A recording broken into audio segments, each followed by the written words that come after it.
Hello guys, welcome back to my YouTube channel. Today topic is exchange of gases, जिसमें हम discuss करेंगे कि carbon dioxide and oxygen कैसे exchange होती है। मींस लास्ट वीडियो में जैसे हमने किया था कि जब हम इनहेल करते हैं एयर को, तो वो कहाँ से स्टार्ट होता है, रेस्पिरेटरी सिस्टम। नॉस्ट्रिल से लेकर एल्वुलाई तक हमने पढ़ लिया था कि नॉस्ट्रिल से एयर आएगी, एल्वुलाई तक पहुंचगी। अब एल्वुलाई की बात कहाँ पे जाएगी, गैसेस या ऑक्सीजन कहाँ तक जाएगी, या फिर हम कह सकते हैं कि कार्बन डाइऑक्साइड बाहर कैसे निकलती है, वो सारा प्रोसेस हम इस वीडियो में डिस्कस करेंगे। सबसे पहले हम करेंगे exchange of gases between the alveoli and blood, कि एल्वुलाई के बाद कहाँ पे जाती है ऑक्सीजन। इस रिलेशन को हम कहेंगे the exchange of gases between the alveoli and blood is called external respiration. जब एल्वुलाई एंड ब्लड के बीच में एक्सचेंज ऑफ गैसेस होंगी, exchange of gases means carbon dioxide ने एल्वुलाई तक आना है और ऑक्सीजन ने ब्लड में जाना है, तो इस प्रोसेस को हम कहते हैं एक्सटर्नल रेस्पिरेशन। नेक्स्ट पॉइंट है wall of the alveoli is very thin. जो एल्वुलाई की वॉल है वो काफी थिन है और उसके पास रिच सोर्स ऑफ या rich network of blood capillaries होती हैं। मीन्स उसके पास काफी ब्लड कैपिलरीज होती हैं। इसकी वजह से इसे हम कहते हैं रेस्पिरेटरी मेम्ब्रेन, कि एल्वुलाई की वॉल को रेस्पिरेटरी मेम्ब्रेन भी कहा जाता है। अब जो रेस्पिरेटरी मेम्ब्रेन वो आगे फर्दर 5 मेम्ब्रेन से बनी है। फर्स्ट है एपिथेलियम ऑफ एल्वुलाई, सेकंड है epithelium of basement membrane, thin interstitial space, capillary basement membrane and fifth one is capillary epithelium. इसको मैं आपको डायग्राम के थ्रू बताऊंगी कि कहाँ पे कौन सी मेम्ब्रेन प्रेजेंट है। सबसे पहले जैसे ये बाहर मैंने बना दी, ये होगी एल्वुलाई की एपिथेलियम, कि एल्वुलाई की ये एपिथेलियम है। उसके बाद आती है एपिथेलियम बेसमेंट मेम्ब्रेन, ये बेसमेंट मेम्ब्रेन होगी। इसके बाद आती है ये वाली स्पेस, ये सारी स्पेस है खाली, इसे हम कहेंगे इंटरस्टिशियल स्पेस।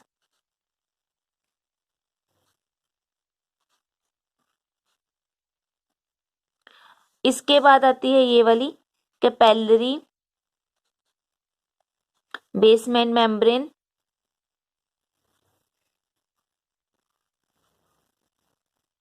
इसके बाद आएगी ये वाली कैपिलरी की एपिथेलियम। तो इसको याद रखने का तरीका बहुत ही आसान है कि बाहर एपिथेलियम प्रेजेंट है, किसकी एपिथेलियम है, एल्वुलाई की एपिथेलियम है, यहाँ पे कैपिलरी की मींस ब्लड कैपिलरी की एपिथेलियम है। यहाँ पे बेसमेंट मेम्ब्रेन है, यहाँ पे भी बेसमेंट मेम्ब्रेन, लेकिन ये बेसमेंट मेम्ब्रेन किसकी है, एपिथेलियम एल्वुलाई की बेसमेंट मेम्ब्रेन, ये कैपिलरी की बेसमेंट मेम्ब्रेन। बीच वाले स्पेस को हम कहेंगे इंटरस्टिशियल स्पेस। इस पूरे स्ट्रक्चर को कहेंगे हम एल्वुलाई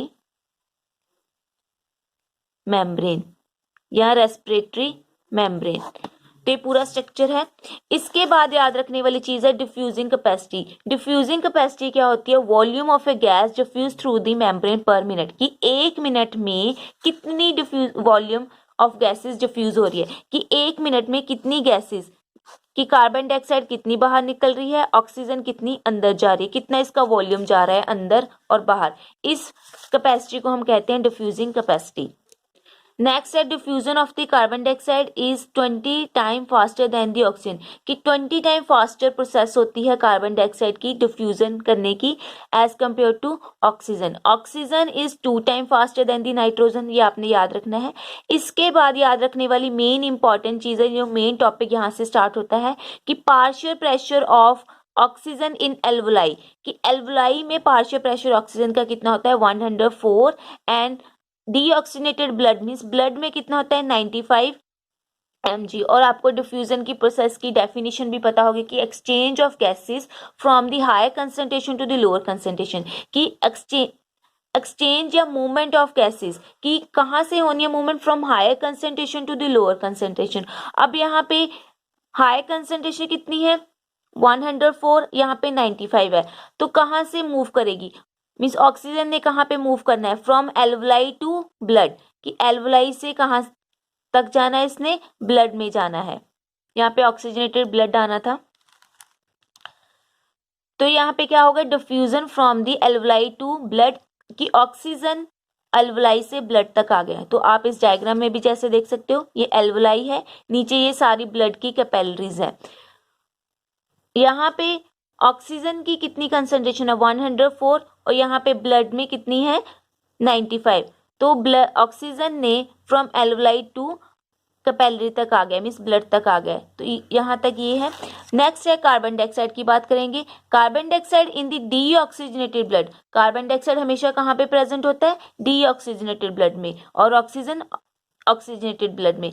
तो कार्बन डाइऑक्साइड की कितना पार्शियल प्रेशर है 45 है, एल्वलाई में इसमें कितना है 40 है। तो आप इस डायग्राम में भी देख सकते हो कार्बन डाइऑक्साइड का डीऑक्सीजनेटेड ब्लड में कितना है 45 और यहाँ पे एल्वलाई में 40। तो मैंने आपको अभी बताया कि डिफ्यूजन कहाँ पे होनी है, from higher to lower, means 45 to 40 की तरफ जाना है, मीन्स ब्लड टू एल्वलाई की तरफ जाएंगे। यहाँ पे एक्सचेंज ऑफ गैसेज होगी कि ऑक्सीजन ने फ्रॉम एल्वलाई टू ब्लड आ गया, जिसकी वजह से ब्लड क्या हो गया, ऑक्सीजनेटेड बन गया है। और यहाँ पे ब्लड में कार्बन डाइऑक्साइड थी, जिसकी वजह से जो ब्लड था वो डीऑक्सीजनेटेड था। अब डीऑक्सीजनेटेड ब्लड ने, जिसकी कंसेंट्रेशन 45 है या पार्शियल प्रेशर 45 है, और इसमें इसने कहाँ पे जाना है, कार्बन डाइऑक्साइड ने एल्वलाई में जाना है, मतलब लोअर कंसेंट्रेशन की तरफ जाना है, जहाँ पे इसकी कंसेंट्रेशन है 40। तो यहाँ पे हो गया एक्सचेंज ऑफ गैसेस कि एल्वलाई और ब्लड कैपिलरी में कैसे एक्सचेंज ऑफ गैसेस हो रहा है। अब ये ऑक्सीजनेटेड ब्लड है, मैंने आपको बताया कि ब्लड में ऑक्सीजन आ गई है, तो ऑक्सीजनेटेड ब्लड कहाँ पे जाता है, हार्ट में जाता है। हार्ट से आगे कहाँ पे जाएगा, टू वेरियस ऑर्गन या वेरियस टिश्यू। इसके ऑपोजिट है, फ्रॉम वेरियस टिश्यू से या कोई भी ऑर्गन से डीऑक्सीजनेटेड ब्लड है वो हार्ट तक जाएगा। हार्ट से दोबारा कहाँ पे जाएगा, ये कार्बन डाइऑक्साइड एल्वलाई से निकलकर या एल्वलाई के थ्रू पूरे रेस्पिरेटरी ट्रैक्ट के थ्रू नॉस्ट्रिल से बाहर निकल जाएगी। तो ये प्रोसेस है exchange of gases between the alveoli and blood. Next हम करेंगे exchange of gases between the blood and tissue cell, कि ब्लड तक तो आ गया है, ब्लड से आगे टिश्यू सेल या बॉडी सेल्स तक कैसे पहुंचती है गैसेस। तो सबसे पहले इसकी डेफिनेशन करनी पड़ेगी कि exchange of gases between the tissue blood capillaries and the tissue cells, means blood capillary and tissue cell या बॉडी के सेल के बीच में जो एक्सचेंज ऑफ गैसेस हो रही है उसे हम कहेंगे इंटरनल रेस्पिरेशन। ये आपने याद रखना है। एल्वलाई एंड ब्लड के बीच में होगी तो external, blood and tissue cell के बीच में होगी तो इंटरनल। तो इसमें आपने याद रखना है कि पार्शियल प्रेशर इन ब्लड, तो ये तो आपको पता ही था 95 था, and partial pressure in tissue में कितना होगा, यहाँ पे टिश्यू सेल लिखना था, टिश्यू सेल में कितना होगा 40, मीन्स यहाँ पे हायर टू लोअर जाएगा। मीन्स यहाँ पे जो ऑक्सीजन है वो ब्लड कैपिलरी से अब कहाँ पे जाएगी, टिश्यू सेल में आ जाएगी। आपको समझ में आ रहा होगा आई होप, कि जो आपने कंसेंट्रेशंस को याद रखना है। मैंने आपको अभी बताया था कि ब्लड में ऑक्सीजन की कितनी कंसेंट्रेशन थी 95 थी, जो ऊपर से आ रही थी 95, यहाँ पे देख सकते हो अब 95, तो यहाँ पे भी 95 ही रहेगी। अब 95 किस में है, ब्लड में, टिश्यू सेल में कितनी है 40 है। तो ब्लड ने कहाँ को मूव करना है, फ्रॉम ब्लड टू टिश्यू, यहाँ पे टिश्यू तक आ गया है ऑक्सीजन। नेक्स्ट है कार्बन डाइऑक्साइड की बात करेंगे। कार्बन डाइऑक्साइड की कंसेंट्रेशन है ब्लड टिश्यू में, मीन्स टिश्यू सेल्स में कितनी है 40 है, एंड ब्लड कैपिलरी आना था यहाँ पे, एंड ब्लड कैपिलरीज में कितनी है 45 है। अब हमने कार्बन डाइऑक्साइड की बात करनी है। Partial pressure in tissue cell में पार्शियल प्रेशर होता है, सॉरी यहाँ पे 45 आना था और यहाँ पे 40, टिश्यू सेल में 40 है, 45 है, एंड कैपिलरी में इसकी 40 है। तो मूवमेंट कहाँ होनी थी, यहाँ पे, मीन्स टिश्यू से इसने ब्लड में आना है। अब यहाँ पे भी सेम यहीं पे लिखा है कि carbon dioxide diffuse out from the body cells या body tissue cell to the blood capillary. तो आप इस डायग्राम में देख सकते हो कि ऑक्सीजनेटेड ब्लड कहाँ से आ रहा है, हार्ट से आ रहा है, जिसकी कितनी कंसेंट्रेशन है 95 है, और यहाँ पे कितनी है 40। तो इसमें एक्सचेंज हो जाना है from blood to body cells. ये ऑक्सीजन की बात की गई है। अब कार्बन डाइऑक्साइड इसके ऑपोजिट है। कार्बन डाइऑक्साइड की कंसेंट्रेशन कितनी है? 45 है, लेकिन इसमें कितनी है? 40 है कार्बन डाइऑक्साइड की। ब्लड में 40 है, ब्लड टिश्यू सेल्स में 45 है। फ्रॉम हायर टू लोअर जाना है, मीन्स इसने कहाँ पे मूव कर जाना है? टिश्यू सेल से ब्लड तक मूव करना है। तो ये सारा प्रोसेस है exchange of gases between the blood and tissue cell. Same ही है, बस आपने इसमें कंसंट्रेशंस को याद रखना है कि कहाँ पे ऑक्सीजन एंड कार्बन डाइऑक्साइड की कंसंट्रेशन प्रेजेंट है।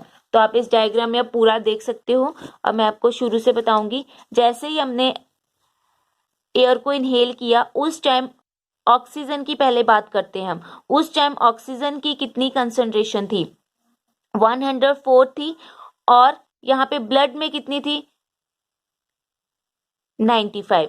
तो ऑक्सीजन ने फ्रॉम एल्वुलाई टू ब्लड आ गया, मीन्स ब्लड की कैपिलरीज में आ गया। अब जब ब्लड में ऑक्सीजन आ जाता है तो उसे हम कहते हैं ऑक्सीजनेटेड ब्लड। अब ऑक्सीजनेटेड ब्लड कहाँ पे जाएगा? हार्ट में जाएगा। हार्ट से बाहर निकल के उसने दोबारा से कहाँ जाना है? अब टिश्यूज में जाएगा। अब यहाँ पे तक तो ऑक्सीजन की कंसेंट्रेशन कितनी थी? 95 यहाँ पे है, लेकिन टिश्यू में इसकी कंसेंट्रेशन कितनी होती है? मीन्स इसका पार्शियल प्रेशर कितना होता है? टिश्यू में ऑक्सीजन का पार्शियल प्रेशर होता है 40। तो यहाँ पे 95 टू 40 आ गया। तो यहाँ पे आ गया हमारी exchange of gases between the blood capillaries and tissue cells.